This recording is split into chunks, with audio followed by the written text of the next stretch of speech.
What's going on, true believers? Welcome to another episode of One Shot. I am your host, Mr. J, and pretty decent week this week.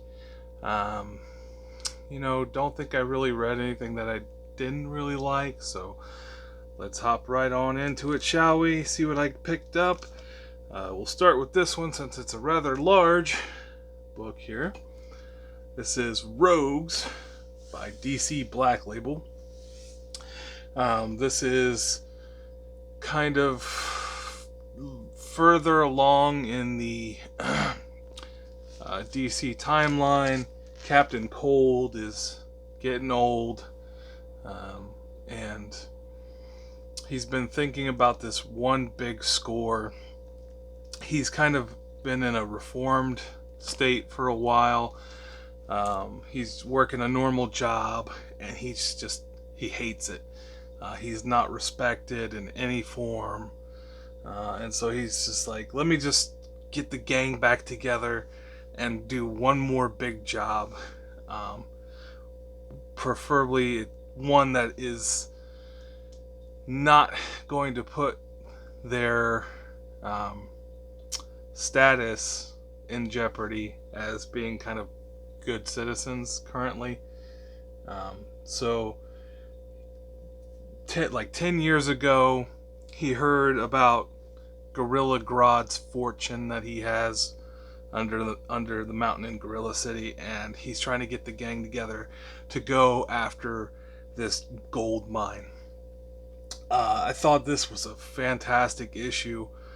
Kind of cool seeing the older versions of villains and what are they up to in the future, and always that one last big score is what they're looking for. Thought it was a really cool book. Next, we got Venom, Lethal Protector. I believe this is a short mini series. I think it was done by the guy who originally wrote Lethal Protector, the original series. We're back in the Eddie Brock, Venom, kind of, he's a villain still, he's known as a villain still, but he's not exactly acting villainous for the most part. He's the anti-hero. Still hates Spider-Man, but still out there doing some good stuff.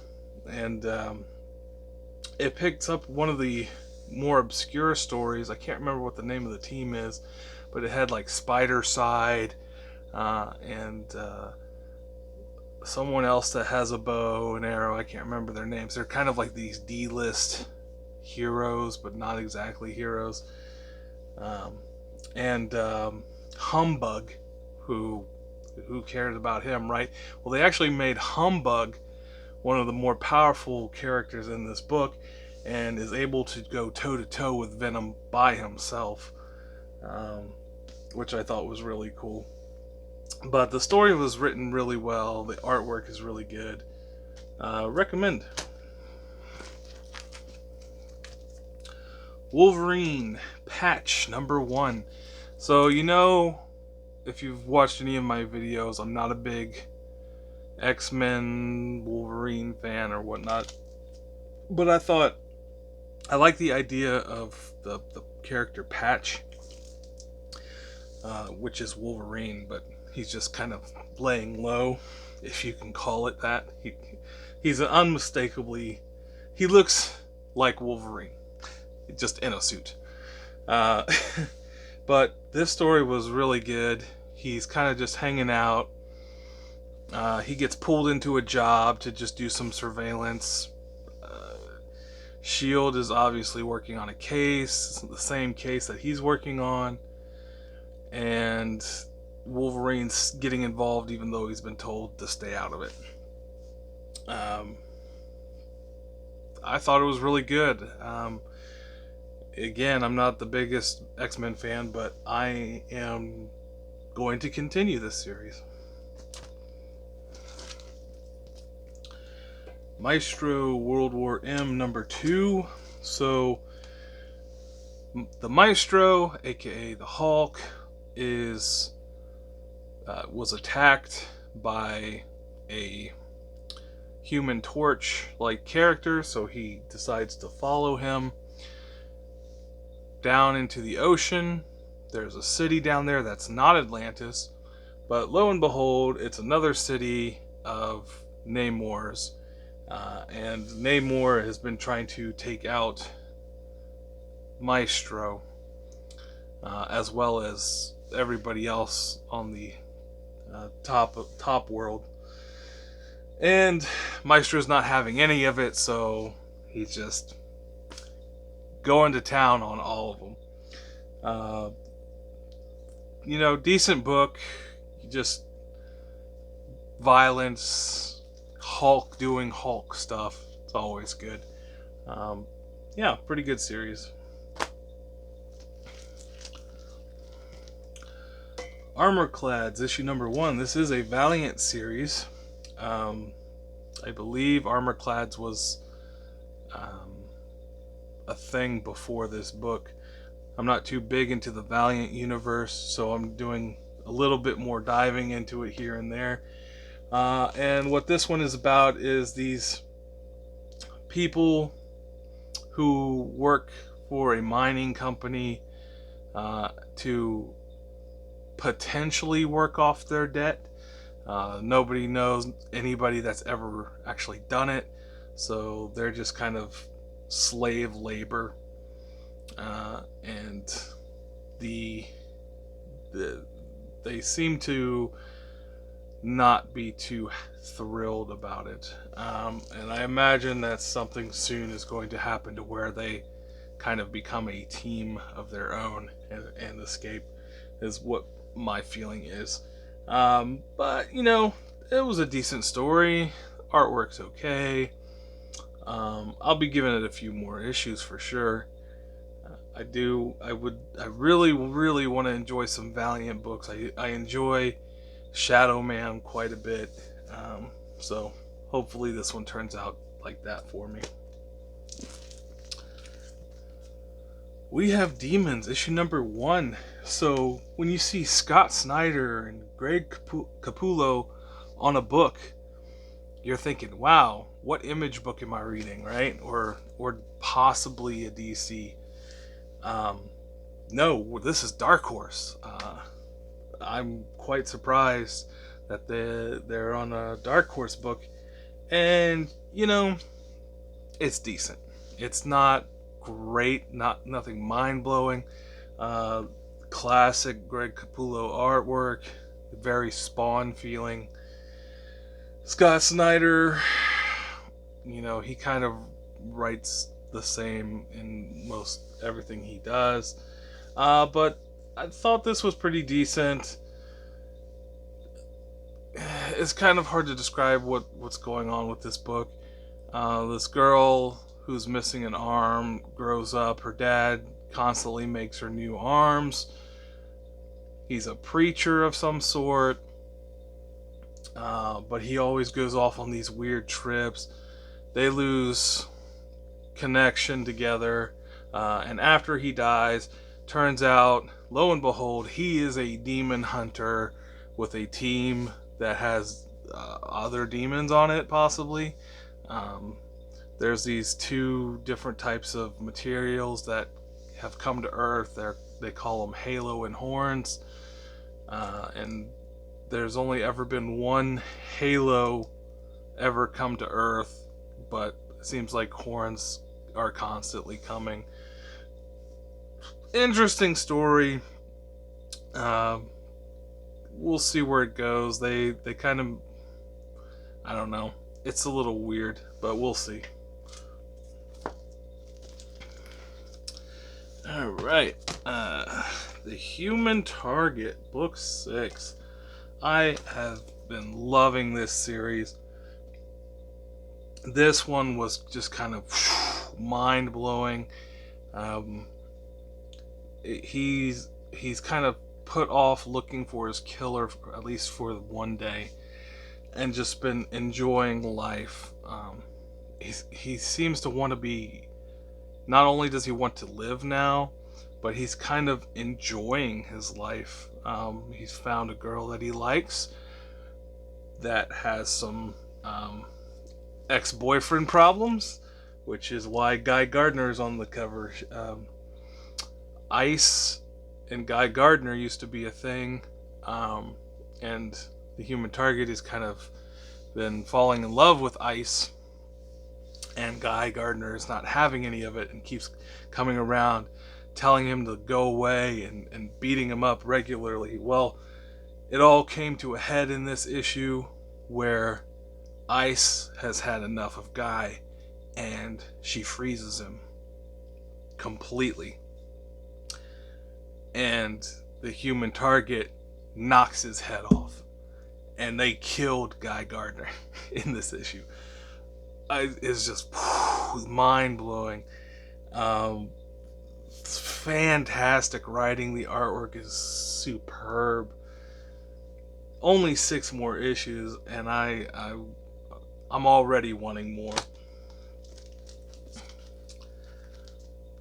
Beast Wars issue number 14. I love this series. This is one of my little guilty pleasures. It's something relatively light. It hits that nostalgia of the 90s or early 2000s for me with the Beast Wars show. The writing is pretty decent. The artwork is good. And, it's not for everybody, but this book is definitely for me. I won't really do much of a review on it because I know it's not something most adults are going to be reading, but it's definitely good. Definitely good. Ben Reilly Spider-Man. I don't know.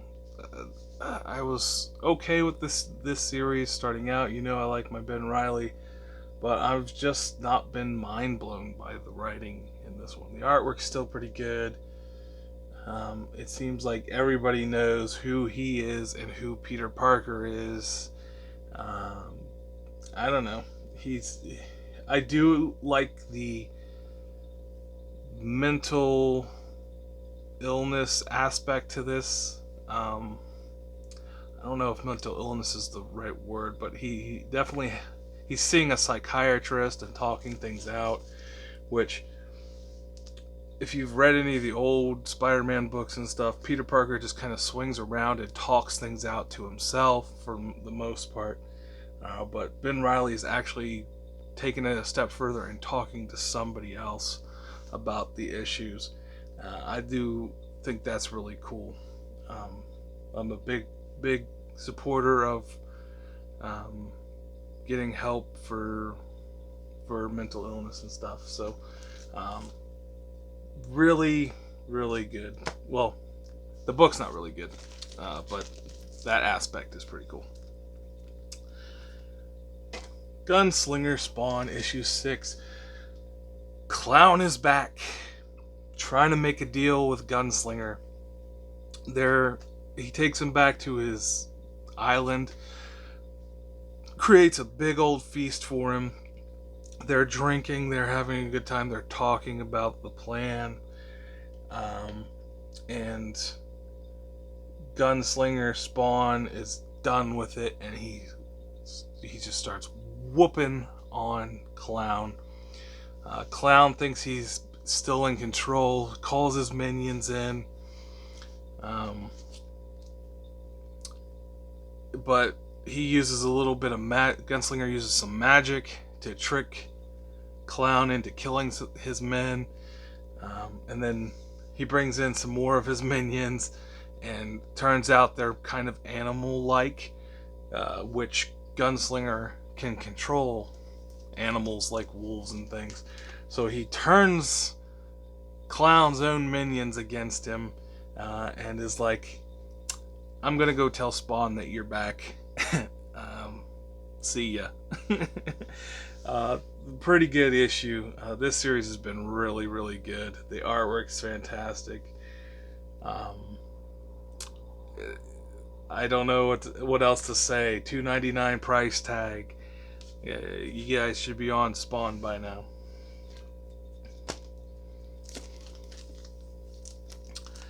Then the Robin, issue number 12. This is more of Damon Wayne coming to terms with who he is now. How, getting resolution to some problems that he has with his family. And it looks like he might actually be trying to work things out with his mother. He was going to bring back Alfred at one point, but he kind of struggles with himself on that idea. And he's like, the Lazarus pit stuff, it adds a darkness to you when you're brought back. And I don't want to give that darkness to Alfred because he was such a beautiful person. So he leaves Alfred dead. This issue was really good. Not action-packed, but it was definitely really good. I've been recommending this series for a while. And last but not least, The Department of Truth, issue 17. Kind of backstory on how Lee Harvey Oswald took over the Department of Truth. A little bit more backstory on the Department of Lies, which is apparently Russia's version of the Department of Truth. Everything being described to Nixon now that he's president. And the moon landing, dealing with the moon landing. So there were two schools of thought out there. The moon landing was fake, the moon landing is real. Well, they realized that they could retroactively fix all the math and things of the moon landing and still have Stanley Kubrick shoot it. So they shot the moon landing using Stanley Kubrick. Told everybody that was real. Due to the way things work, it becomes real. The moon landing is real and it's fake at the same time. It's just mind-blowing how they plan this story out. It's crazy. But this series has been really good.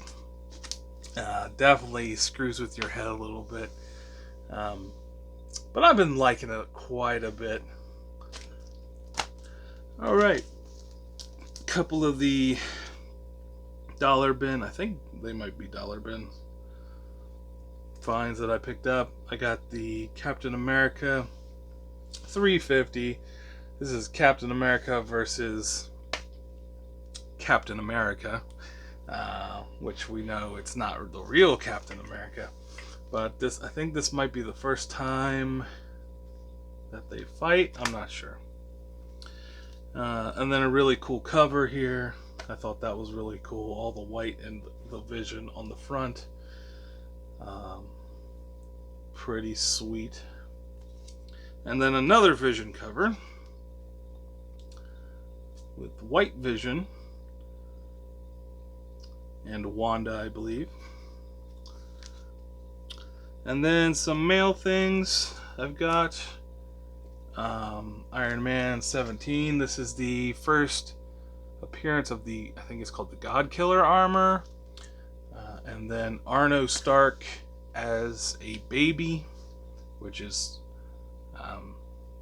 Tony Stark's brother. And then the Mighty Thor 450. I think this is the first appearance of, what's his name, Blood Axe, perhaps? The Mighty Thor 459, first appearance of Thunderstrike.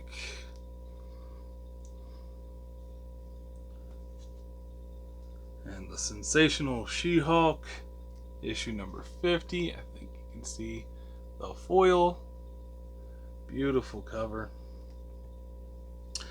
And then I do have some more Nakayama covers. Ninjak number 1. Beautiful cover. Now, I haven't read Ninjak, but Nakayama cover. And these last couple are from X-Men series I haven't read, so I'm not sure which is which. One of them is like a Marauders cover. It's a beautiful Storm cover. He's done Storm quite a bit. As you can see, here's another one. I know there's at least one more out there that I don't have yet of Storm. And last but not least, an awesome Cyclops cover. Well, that is all I have for you today. Thanks for stopping by and checking out what I have, listening to what I think of these books. If you could, drop down below, leave me a like, comment, hit that subscribe button if you're not already subscribed, and share this video with somebody you think might like it. But yep, that's all I got for you today. Thanks for stopping by, and as always, have a good day.